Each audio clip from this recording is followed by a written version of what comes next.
이번 시간에는 유압에서 사용하는 유압 기기에 대해서 학습해 보도록 하겠습니다. 첫 번째로는 유압 펌프가 나오는데요. 유압 펌프라는 것이 무엇이냐? 외부에서 가해지는 기계적인 운동 에너지에 의해서 유체에 압력을 가해서 낮은 곳에서 높은 곳으로 보내거나 멀리 보내는 장치를 펌프라고 합니다. 우리는 이 펌프를 언제 사용하느냐? 우리가 유압 탱크에 있는 기름을 끌어올려서 액추에이터나 제어 밸브 쪽으로 이렇게 올려줘야겠죠. 그때 통출해주는 그런 펌프가 필요할 것입니다. 그래서 이 펌프의 능력은 이 양정이라는 것과 송출량으로 나타낼 수가 있는데요. 이 부분이 되게 중요합니다. 양정에 대한 개념 그리고 송출량을 계산하는 것, 이것이 굉장히 잘 나오는데요. 우선 양정부터 보시면 흡입 수면에서 송출 수면까지의 수직거리로 나타내는 실량정과 관로에서의 손실을 고려한 전량정이 있는데, 자, 말로만 하면 어떤 건지 잘 모르니까 그림으로 나타냈습니다. 자, 이것을 보시면 되는데요. 자, 우선 전량정과 실량정이 있습니다. 실량정. 자, 우선 흡입 수면이 이 부분이고요. 펌프가 기준이 여기 있습니다. 그리고 토출 수면이 있고요. 그 위에 손실 수도가 있습니다. 전량정이라고 하는 것은 이 실량정, 그 흡입 수면부터 토출 수면까지를 실량정이라고 합니다. 그리고 즉 흡입 양정 플러스 토출 양정이라고 보시면 되겠습니다. 그래서 이 전량정은 실량정에다가 이 토출간 손실 수도까지 고려를 한 거예요. 그래서 이게 전량정이라고 보시면 되고요.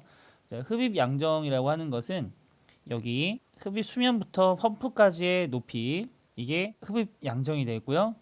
그리고 펌프에서부터 토출 수면 손실 수도까지의 수직 거리를 토출 전량정이라고 보시면 되겠습니다. 이게 전량정과 실량정이 무엇인지, 그리고 흡입 양정과 토출 양정이 무엇인지 이 그림을 꼭 머릿속에 기억을 해두시면 되겠습니다. 이거를 물어보는 문제가 자주 출제됐었습니다. 송출량이라고 하는 것은 단위 시간당 송출되는 액체의 세조, 그러니까 펌프의 성질에 따라서 이 송출량이 많이 달라지겠죠. 그래서 이 펌프의 능력은 송출량으로도 나타낼 수가 있는데, 단위는 유량이니까 미터 세제곱 퍼 미니트가 되겠습니다. 흡입 작용이라고 하는 것은 안쪽으로 작용력을 흡입하는 거고요. 토출 작용은 바깥쪽으로 작용력을 밀어내는 작용이 되겠습니다.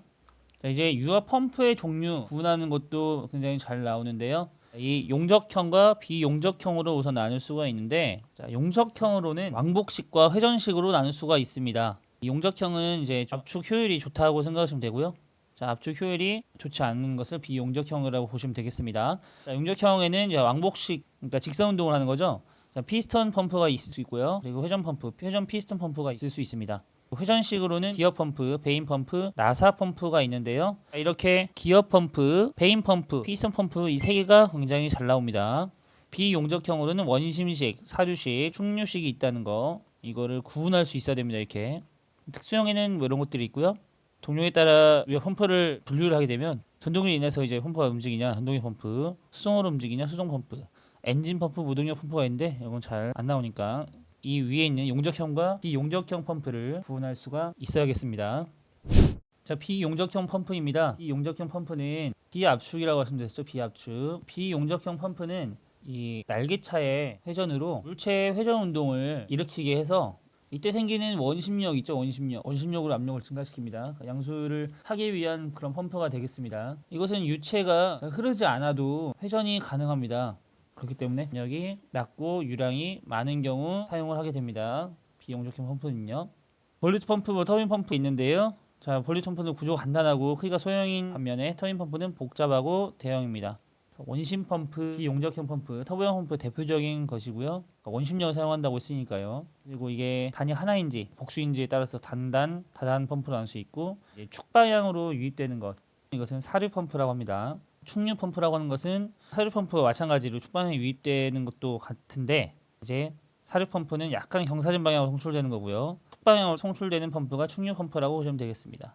이런 것들이 비용접형 펌프에 속한다는 것을 우리가 구분만 할 수 있으면 됩니다.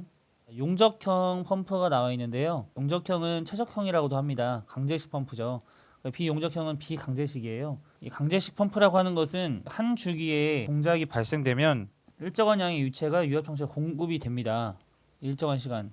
그것은 출력을 크게 얻을 수 있기 때문에 높은 압력을 얻을 수가 있습니다.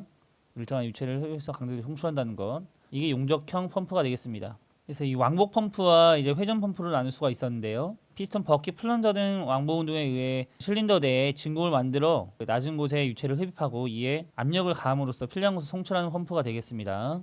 이 피스톤 또는 플런저가 왕복 운동을 하기 때문에 맥동이 좀 발생을 하는데요. 진동이라고 보시면 돼요. 떨림. 설치 시에 펌프에서의 진동을 차단하기 위한 대책이 필요하고요. 흡입 밸브와 송출 밸브가 있습니다. 높은 송출 압력을 얻을 수 있다는 게 가장 용접형 펌프의 특징이죠. 고속 운전이 어렵습니다. 반면 피스톤 펌프 같은 경우에는요.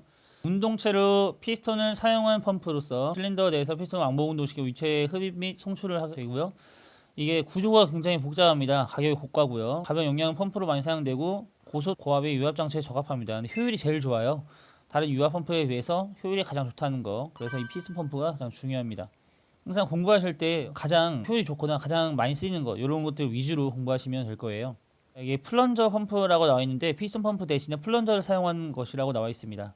이 플런저라고 하는 것이 무엇이냐? 일반적으로 지름이 작고 길이가 길면 이게 플런저가 되고요. 이 실린더 대용으로 쓸 수 있는 것들이거든요. 지름이 크고 좀 길이가 짧다. 그럼 이것은 램으로 보시면 되겠습니다. 그래서 이렇게 피스톤 펌프 대신에 플런저를 사용하는 것이 플런저가 되겠고요. 피스톤 펌프보다 더 큰 송출 압력이 필요한 곳에 멀리 보내고 싶을 때 사용하는 펌프가 되겠습니다. 다이어프램 펌프라고 하는 건 격판을 뜻하는데요. 다이어프램의 왕동동에 의해서 유체 송출하고 운동 부분과 차단이 되어 있습니다. 격판에 의해서 그러니까 유체 누설이 없다는 특징을 가지고 있습니다. 첫 번째 회전 펌프인데요. 펌프의 본체 속에 설치된 회전체의 회전 운동에 의해서 유체를 송출하는 펌프인데요. 흡입 송출 밸브가 없습니다. 있을 필요가 없겠죠. 그리고 밸브가 없어 건조가 간단하게 되고요. 취급이 용이하게 됩니다. 그냥품 연속적으로 유체를 송출하기 때문에 맥동이 거의 없고요. 고양정 소량으로 높은 압력을 필요로 하는 유압 펌프에 많이 사용이 됩니다.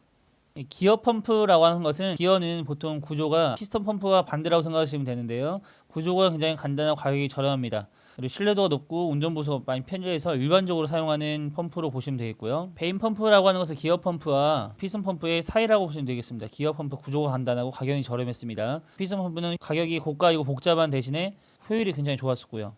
그 사이에 베인 펌프가 있다고 보시면 되겠습니다. 베인 펌프는요, 편심된 회전체에 설치된 베인이 원심력이나 스프링에 의해서 본체 안쪽에 밀어붙여서 회전하는 펌프가 되겠고요. 그래서 토출압력 맥동이 적고 호환성이 양호하고 보수가 용이합니다. 효율은 피스톤이 90에서 95% 정도 된다고 하면 베인이 한 80% 정도 된다고 생각하시면 돼요. 기어는 60에서 70% 된다고 생각하시면 됩니다. 이제 쭉 넘어가겠습니다. 나사 펌프라는 것도 있고요. 나사 펌프는 나사 축의 회전에 의해서 유체를 홍출하는 펌프로 나사 축 수에 따라 1축, 2축, 3축으로 나눌 수가 있습니다. 이거는 뭐 소음이 없고 맥동이 별로 없고요. 회전하는 것들은 맥동이 별로 없습니다. 하지만 왕복 운동 같은 것들은 맥동이 좀 발생이 되겠죠. 그리고 이제 굉장히 좀 어려워하시는, 보통 이 문제에 관련된 거는 제끼고 넘어가는데 이거를 이해하시면 다른 암기를 해야 되는 내용보다 훨씬 더 쉬울 수가 있습니다. 단위환산만 잘 하시고 관련된 식만 아시면 어렵지 않게 풀 수 있기 때문에 이것도 보시겠습니다. 수동력은 펌프로 유체를 송출할 때 필요한 이론 동력을 뜻하는데요. 이 수동력을 구하는 공식은 킬로와트 단위로 나타낼 수 있고 PS 단위로 나타낼 수가 있습니다. 이 동력을 구하는 공식은 이 PQ가 보이죠? 토출 압력 곱하기 U량이 되고요. 킬로와트면 1200으로 나눠주면 되고 PS 단위는 7500으로 나눠주면 되겠습니다. 자, 이 1200과 7500이 어디서 나왔냐? 이것도 단위환산에 의한 건데 1PS는 75kg 중 m/s가 되겠고요. 1kW는 102kg 중 m/s가 되겠습니다. m/s니까 이게 센티미터로 들어가겠죠? 그래서 이게 7500이 되고 이게 1200이 되겠습니다. 그래서 이 분모에 7500과 1200이 들어가는 것입니다. 효율에 대한 문제가 주어질 시에 효율을 분모에 넣어서 계산을 하면 되는데요. 효율이 들어가게 되면 여기 분모에 넣어서 계산을 하시면 됩니다. 보통 문제에서 어떻게 나오냐면 토출량 보시면 시간 단위가 세크입니다. 세크인데 보통 이 미뉴트로 주어질 때가 있어요. 그러면 1미뉴트가 60세크이기 때문에 이것을 변환을 시켜줘야 되는데요. 60을 곱해주면 되겠죠. 61만 2천이 어떻게 나왔냐. 이거는 1200 곱하기 60을 한 거예요. 1분이 60초이기 때문에. 그리고 45,000 어떻게 나왔냐. 이거는 7500 곱하기 60 하면 45,000이 나올 겁니다. 그래서 이 관련된 식도 알고 계셔야 되는데요. 1리터라고 하는 것은 10의 3승 밀리리터를 뜻합니다. 이 1밀리리터는 1세제곱 센티미터 같아요. 1cc라고 하죠. 이것은 10의 3승 세제곱 센티미터, 그리고 이것은 10의 3승 cc로 보시면 되겠습니다. 이걸 아시면 단위환산하는데 어렵지 않게 알 수 있을 것 같고요. 자, 맥동 현상 참고 보시겠습니다. 맥동 현상이라고 하는 것은 흡입 압력 수위가 주기적으로 변동해서 설치된 압력계 진공계의 지침이 심하게 흔들리고 설치 압력이 주기적으로 변하는 진동과 소음이 발생하는 현상을 맥동 현상이라고 합니다. 이 맥동 현상을 방지하기 위해서는 어떻게 해야 될까요? 날개차 등의 크기나 모양을 바꾼다. 자, 이 크기가 모양이 적절치 않으면 맥도 현상이 일어날 수 있겠죠. 그리고 펌프 회전수나 유량이 너무 과하거나 그럴 때는 또 이제 맥도 현상이 일어날 수 있으니까 압력을 적당하게 조절하면 되겠습니다. 관로에 존재하는 불필요한 저항을 제거하면 되겠고요. 저항이 생기게 되면 당연히 맥도 현상이 있을 수 있겠죠. 흡입 관로나 소출 관로에. 그래서 음질 대책도 나올 수 있으니까 알아두시기 바랍니다. 다음 축동력입니다. 자, 원동기로 펌프를 구동할 때 실제로 필요한 동력, 또 킬로와트 단위 914분의 TN, 이거 914를 기억하시고요. PS 단위는 716분의 TN이 되겠습니다. 자, 이송 최적과 토출량을 보시면 토출량은 펌프의 회전수 곱하기 이송 최적으로 보시면 되는데요. 이렇게 나타낼 수 있고요. 전 효율로 펌프의 모든 에너지 손실을 고려한 효율로 축동력 분의 수동력이 되겠고요. 기계적 효율, 최적 효율, 압력 효율을 모두 곱한 값이 되겠습니다.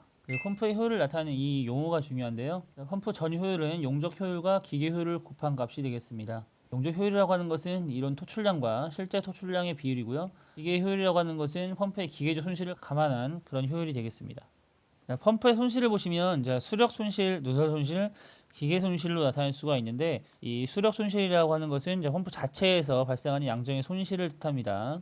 누설 손실이라고 하는 것은 운동 부분하고 고정되어 있는 부분 사이 틈이 있겠죠. 그 틈으로 압력이 높은 부분에서 낮은 부분에 유실되는 유체 누설에 의한 손실이 되겠고요. 기계 손실이라고 하는 것은 각종 패킹이나 실딩에서 마찰로 인한 손실을 뜻하게 됩니다.